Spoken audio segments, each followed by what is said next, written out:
मान्य करा, आम्ही तुमची मदत करू.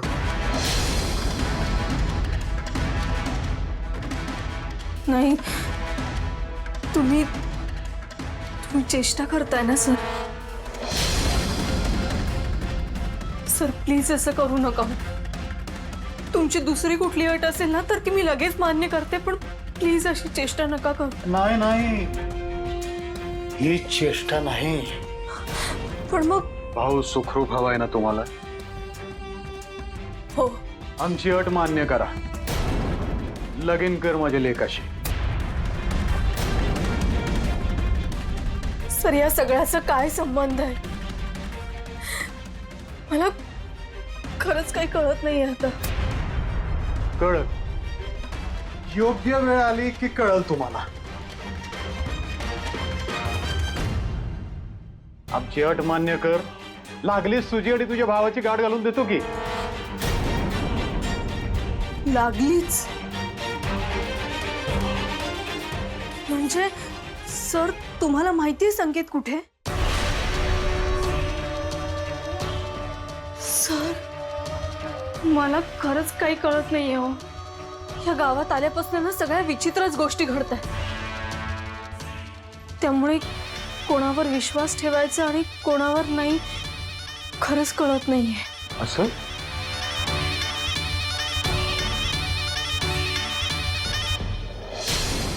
आता आम्ही काय सांगतोय ते ऐका.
संकेत, संकेत,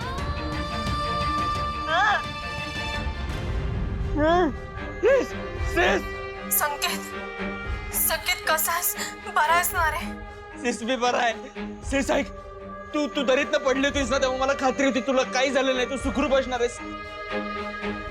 तू ऐक, तू इकडनं निघून जा, मुंबईला निघून जा. इकडे तुझ्या जीवाला धोका आहे. हा माझं ऐक सिस. नाही संकेत, तुला असं एकट्याला या अवस्थेत सोडून मी नाही जाणार. तुला सोडवण्यासाठी मी काहीही करेन. अगं सिस नको जा इकडनं.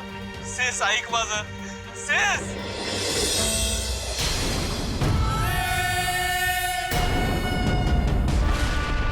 तुम्ही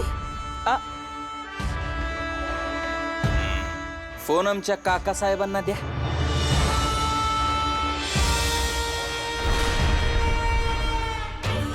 काका?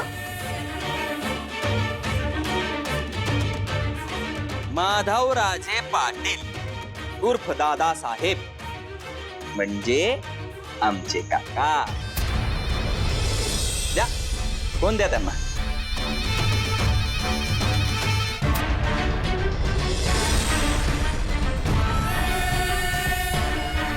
तुझी सीस तिकडं आणि तू तिकडं.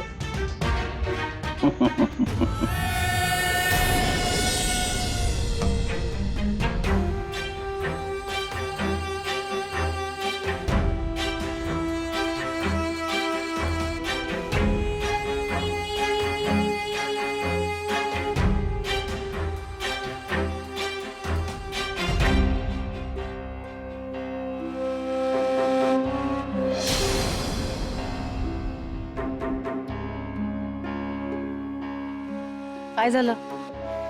आर्या आहे का? आर्या?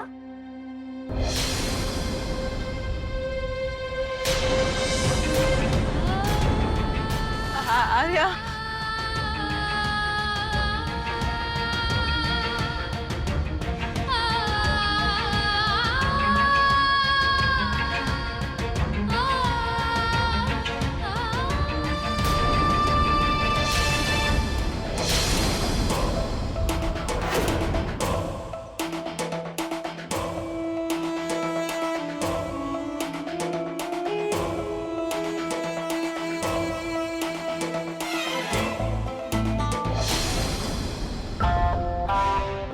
हो सर, हा हा दत्त त्या पोराला सुखरूप ठेवा. पुढं काय करायचं ते आम्ही तुम्हाला सांगतो.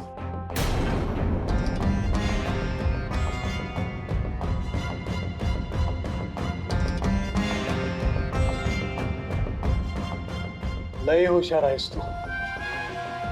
जास्त फोड करून सांगावे लागणार नाही. आमची अट जर मान्य केली नाहीस तर तुझ्या भावाचं काय होईल याची कल्पना तू स्वतःच करू शकतेस. नाही हो सर, मी हुशार वगैरे नाहीये. एक साधी सरळ मुलगी आहे, जे मनात येतं ना तेच बोलते. इथे हे जे काही सगळं चाललंय ना ते सगळं मला समजण्याच्या पलीकडचं आहे.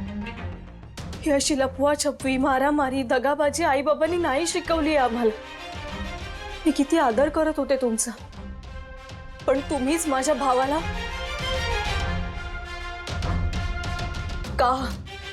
का करताय सर हे असं? आम्ही काय बिघडवलंय तुमचं? सर प्लीज हे सगळं थांबवा.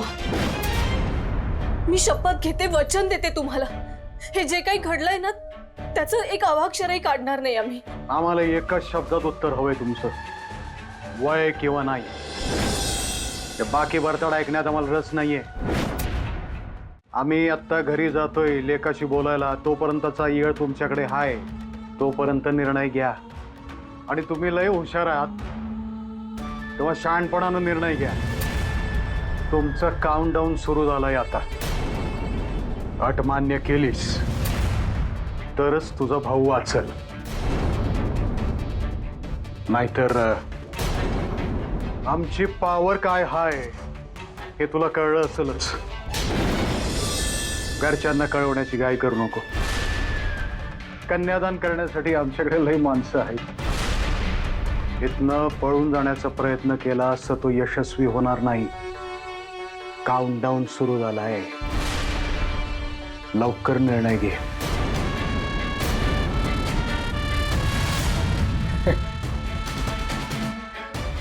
सर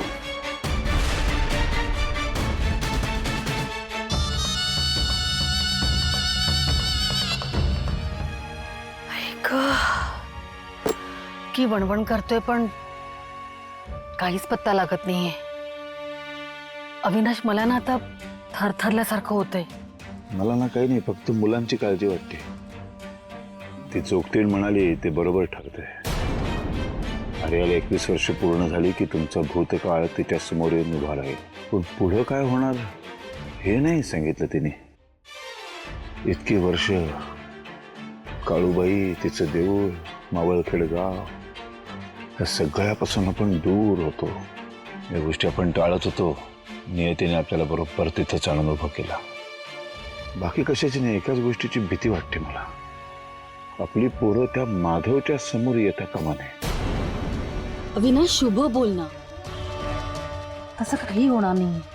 आणि मला असं वाटतं की आपण त्यांना असं अंदाजपंच शोधण्यापेक्षा ना पोलिसांकडे जाऊया. काय? बरोबर बोलतेस. चल.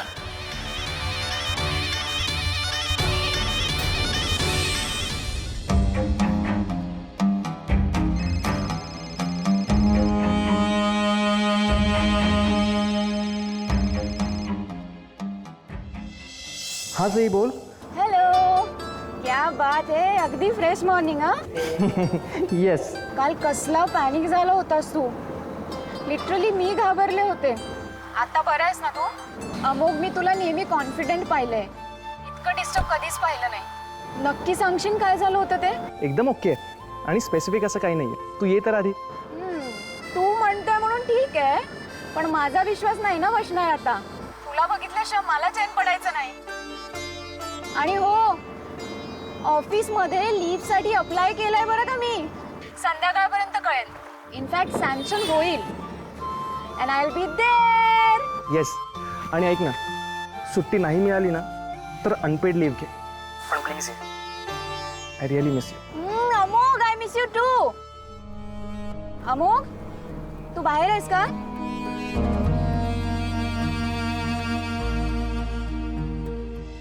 Hello hello. हो, आजीची औषधं आणायला चाललो. बाय.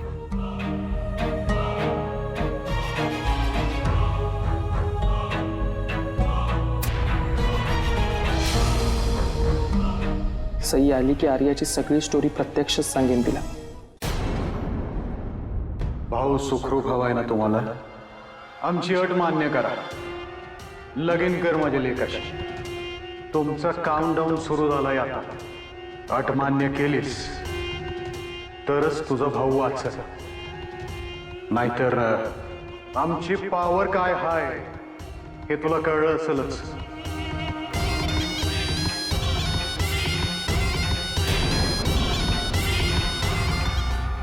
ताई काय म्हणलं दादासाहेब?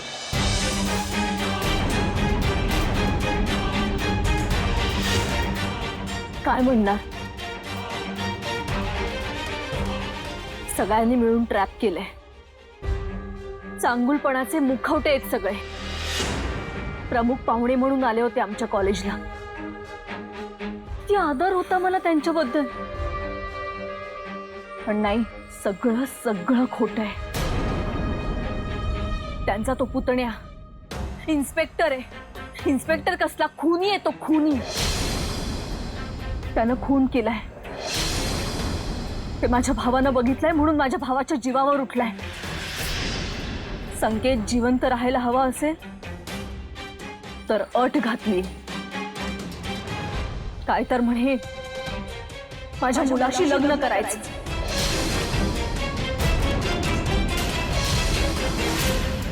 ज्याचा बाप आणि चुलत भाऊच असा आहे तो मुलगाही तसाच असणार. मी का लग्न करायचं त्याच्याशी? मला माझं आयुष्य नाही. संकेतसाठी मी काहीही करायला तयार आहे. पण म्हणून हा एवढा मोठा अन्याय? नाही पंडित दादा, इथं कुंपणच शेत खात आहे. ज्याच्याकडे रक्षणासाठी आशेनं बघायचं ना, तोच इन्स्पेक्टर माझ्या भावाचा गळा घोटतोय. आणि सभ्य सुसंस्कृत म्हणून मिरवणारे ते माधवराजे ते त्याला साथ देत आहेत. त्यांना चांगलं माहिती आहे त्यांच्या ताकदीपुढे माझं काहीच चालणार नाही.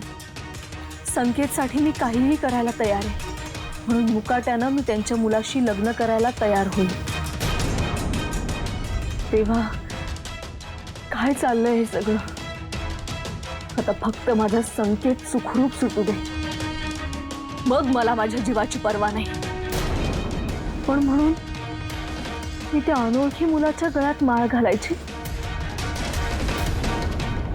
ताई तो मुलगा अनोळखी नाही. अनोळखी नाही? तू ओळखतोस त्या मुलाला? होय, तू पण. तुझा जीव सुखरूप राहावा म्हणून जो धडपडतोय तो अमोघच त्यांचा मुलगा आहे.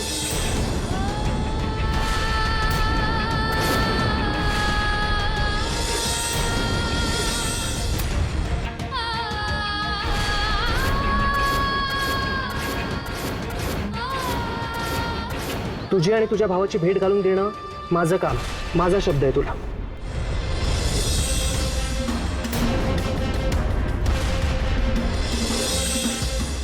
याचा अर्थ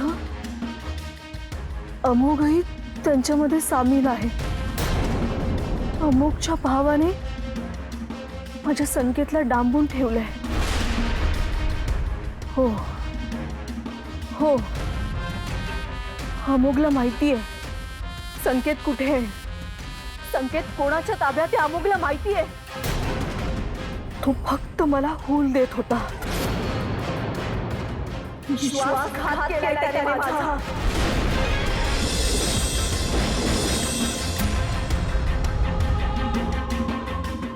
ताई थांब.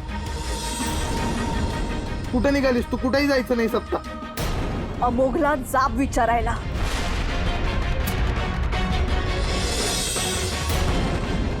ए ताई असं करू नको ना गे. मी अमोघला शब्द दिलाय ना तुला सुखरूप ठेवीन. ताई नको ना जाऊ माझे. ए ताई थांब ना. ताई, ए ताई ऐक की ग. ए ताई आपण घरी जाऊ ना ग. अगं आम्हाला तिथं बोलवतो मी, तो येईल. असं रस्त्यावर हिंडणं धोक्याचं आहे ग. धोका? धोका सगळ्यांनीच दिलाय मला. अगं मला कोणावरही विश्वास नाही आता. अगं ऐक की जाऊ की का घरी असं नको ना हिंडायला असं रस्त्यावर.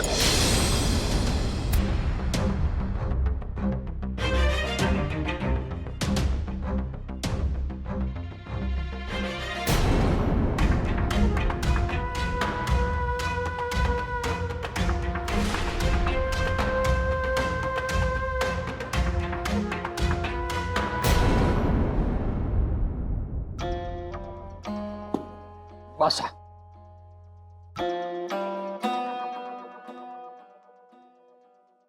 काय आपल्याला तेच करायचंय, फक्त मेथड वेगळी एवढंच.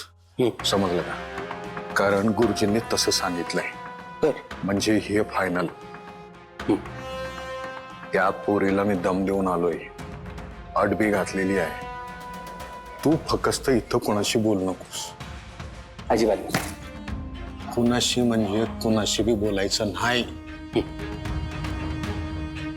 मी अमोक्षी बोलतो. बैजवर सांगतो मग सगळ्यांना. चाल.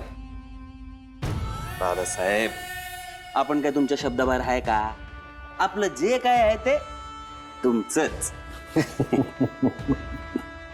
याची आम्हाला खात्री आहे की.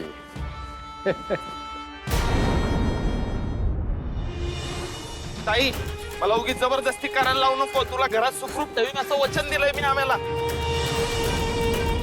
हे बघ, एवढं सगळं कळल्यानंतरही तुझ्यावर विश्वास असेल असं वाटतंय का तुला? मला काही सांगू नकोस प्लीज.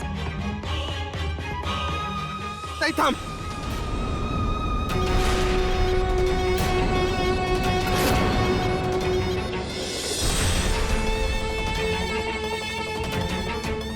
हात जोडतो तुझ्या पुढं.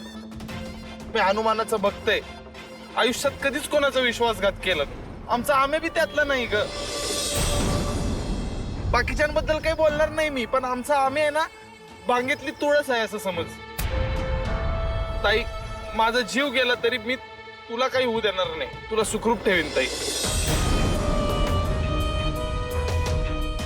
काहीतरी गोळे निस्तरू की आपण सगळे निस्तरू.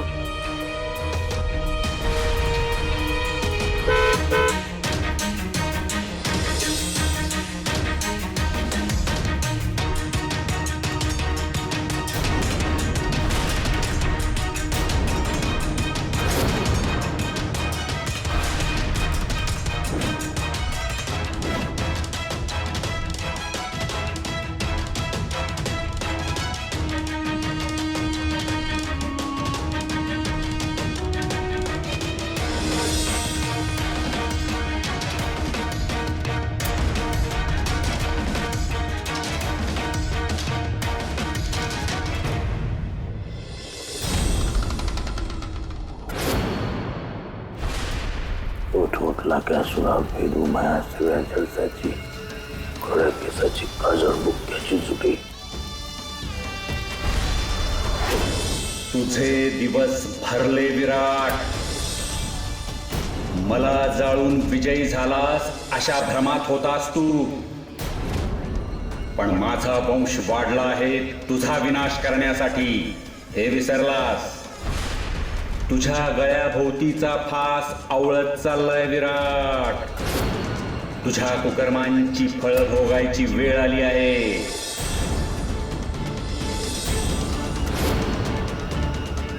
सेवक सेवक. गुरुजी, हे भस्म घेऊन गावात जा. प्रत्येक माणसाच्या माथ्यावर लावा. त्याच्या माथ्यावर हे भस्म टिकणार नाही, त्याला हिताना माझ्या समोर चुकायचं नाही.